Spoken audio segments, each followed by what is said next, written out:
Operation Sindoor విజయవంతమైన నేపథ్యంలో కూటమి నేతల ఆధ్వర్యంలో గుంటూరు నగరంలో శనివారం తిరంగ యాత్ర ఘనంగా జరిగింది. హిందూ కళాశాల సెంటర్ నుంచి లార్జ్ సెంటర్ వరకు నిర్వహించిన తిరంగ ర్యాలీలో కేంద్ర సహాయ మంత్రి పెమ్మసాని చంద్రశేఖర్, గుంటూరు నగర మేయర్ కోవెలమూడి రవీంద్ర, గుంటూరు తూర్పు MLA Mohammed Nazeer, Prathipadu MLA Burla Ramanjaneyulu, MLC Alapati Rajendra Prasad, కూటమి ముఖ్య నాయకులు పాల్గొన్నారు. భారత సైనికులకు మద్దతుగా జాతీయ సమైక్యతను ప్రతిబింబించేలాగా తిరంగ యాత్ర కొనసాగింది. ఈ సందర్భంగా కేంద్ర సహాయ మంత్రి పెమ్మసాని చంద్రశేఖర్ మీడియాతో మాట్లాడారు. ఉగ్ర దాడులతో భారత్ ని భయపెట్టాలని అనుకోవటం పాకిస్తాన్ అమాయకత్వానికి నిదర్శనమని చెప్పారు. ఆపరేషన్ సింధూర్ తో పాకిస్తాన్ కి గట్టి గుణపాఠం చెప్పామని అన్నారు. భారత్ త్రివిధ దళాల దెబ్బకి పాకిస్తాన్ తోక ముడిచిందని గుర్తు చేశారు. దేశ ప్రధాని నరేంద్ర మోదీ ఉక్కు సంకల్పానికి యావత్ భారతావని ఆయనకు అండగా నిలిచిందని చెప్పారు. భారత సైనిక శక్తి చూసి మన వైపు భవిష్యత్తులో కన్నెత్తి చూసే సాహసం కూడా ఏ దేశం చేయబోదని స్పష్టం చేశారు. తీసిన విధానాన్ని, వ్యక్తులని నిరసిస్తూ ఈరోజు భారతదేశం మొత్తం అన్ని మతాలకు అతీతంగా ఐక్యతా రాగంతో ముందుకు వెళ్ళేటువంటి పరిస్థితి.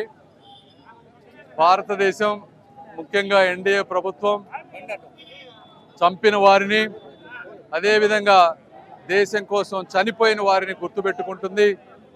చంపిన వారిని ప్రపంచంలో ఎక్కడున్నా కూడా వేటాడుతుంది.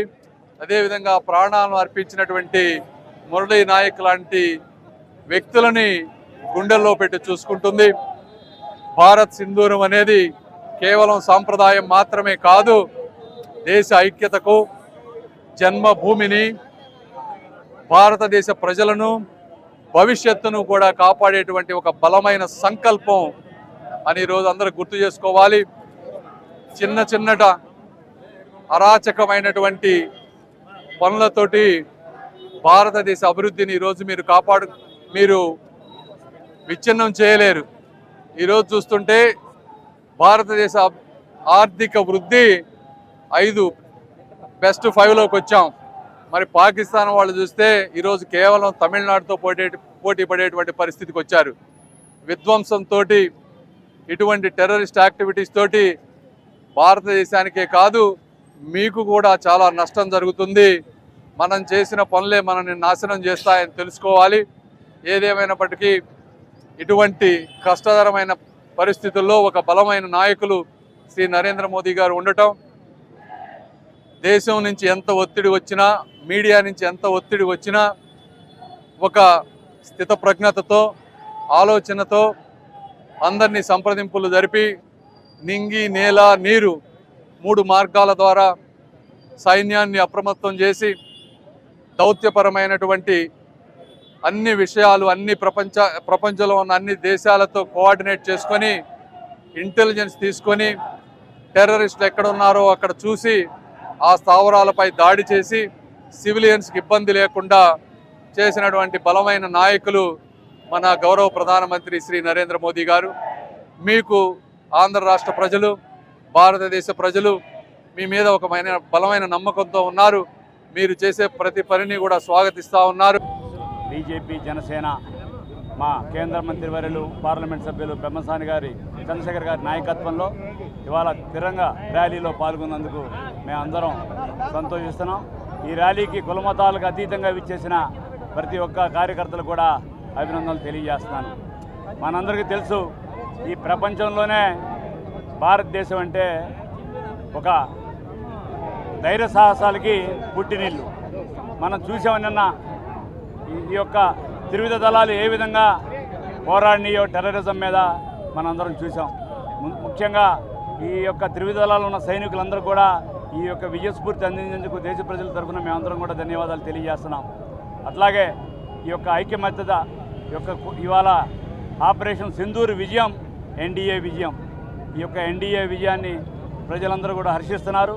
తప్పకుండా ఈ యొక్క దేశ ప్రజలు మోడీ గారు ఉంటారని చెప్పి ఆశిస్తున్నాను. అట్లాగే ఈ యొక్క యుద్ధంలో చనిపోయిన అమర్ జవాన్లు అందరూ కూడా వారి యొక్క ఆత్మ శాంతించాలని ఈ అవకాశం కల్పించిన ప్రతి ఒక్కరు కూడా ధన్యవాదాలు తెలియజేస్తున్నాను. జై హింద్. భారతదేశ అభివృద్ధిని ఓడ్చుకోలేక ఇక్కడ ఉన్నటువంటి భిన్నత్వంలో ఏకత్వాన్ని వేరు చేయాలనే కుట్ర పన్ని ఆలోచన చేస్తున్నటువంటి విధానాన్ని తిప్పికొడుతూ ఉగ్రవాదుల దాడులను పూర్తిగా సన్నద్ధంతో ఒక ఆలోచనతో ప్రపంచ దేశాల్లో ఉన్నటువంటి ఉగ్రవాదాన్ని భయపెట్టేటువంటి విధంగా తీసుకున్నటువంటి ఆపరేషన్ సింధూర్ ద్వారా భారతదేశంలో ఉగ్రవాదులు కంటి నిండా కునుకు లేకుండా చేసినటువంటి పరిస్థితులు ఈరోజు కేవలం నెల రోజుల లోపల ప్రపంచ దేశాల్లో ఉన్నటువంటి ఉగ్రవాదులకు నిద్ర లేకుండా చేసినటువంటి ఘనత భారతదేశానిది, భారతదేశ సైనికులది. ఈరోజు మేమందరం కూడా చూస్తూ ఉన్నాం, ముస్లింల పేరుతో రెచ్చగొట్టేటువంటి వ్యాఖ్యలు చేస్తున్నటువంటి పాకిస్తాన్ దేశానికి హెచ్చరిస్తూ ఉన్నాం. మేము ఇష్టపడి ఈరోజు భారతదేశంలో ఉంటా ఉన్నారు. స్వాతంత్ర అనంతరం పాకిస్తాన్కి వెళ్ళేటువంటి ఆలోచన ఉన్నా కూడా ఈ దేశం మాకు కావాలి, ఈ దేశం కోసం మా పెద్దలు ప్రాణాలు అర్పించారు, ఈ దేశ స్వాతంత్రం కోసం మేము పోరాడామని చెప్పి హక్కుగా భావించి ఇక్కడ బ్రతికినటువంటి పౌరులుగా, ముస్లింగా మేమందరం కూడా చెప్తా ఉన్నాం. పాకిస్తాన్ ఒక ఉగ్రవాద దేశంగా మీరు అభివృద్ధిని ఆకాంక్షిస్తే తప్పకుండా ఉగ్రవాదులను తుడిచిపెట్టండి. భారతదేశంతో కలిసి అభివృద్ధి కోసం మానవాళి విషయంలో, ప్రజల ప్రాణాలని ఆస్తుల్ని కాపాడే విషయంలో మాదంతా భారత జాతి అనేటువంటి ఒకే త్రాటి మీద వచ్చేటటువంటి గుణం మన ఇన్హెరెంట్ క్వాలిటీ. మన దేశం మీద ఉగ్రవాదులు దాడులు అనేవి కొత్త కాదు. ఎప్పుడు దాడులు చేసినా వారిని తరిమి కొట్టడం మనకు పరిపాటే.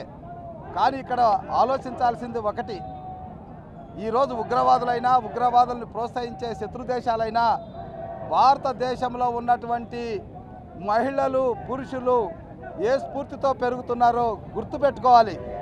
వీరనారి ఝాన్సీ లక్ష్మీబాయి ఆశయంతో పెరుగుతున్నటువంటి మా ఆడపడుచులు, 90 కోట్ల పైగా ఉన్నటువంటి మా ఆడపడుచులు కాలికున్న గజ్జ గల్లు మంటే శత్రు దేశాల గుండె ఆగిపోతుందన్నటువంటి విషయం తెలిసి కూడా, అదేవిధంగా వివేకానందుని యొక్క స్ఫూర్తితో పెరుగుతున్నటువంటి మా యువత గుండె చప్పుడు లబ్ డబ్ అనేటువంటి శబ్దం విన్నా శత్రు దేశాల గుండె ఆగిపోతుందని తెలిసి కూడా ఇంకా ఇలాంటి ప్రయత్నాలు చేయడం అవివేకం. ఈ దేశాన్ని పాలిస్తున్నది ఒక ఉక్కు మనిషి నరేంద్ర మోడీ గారు.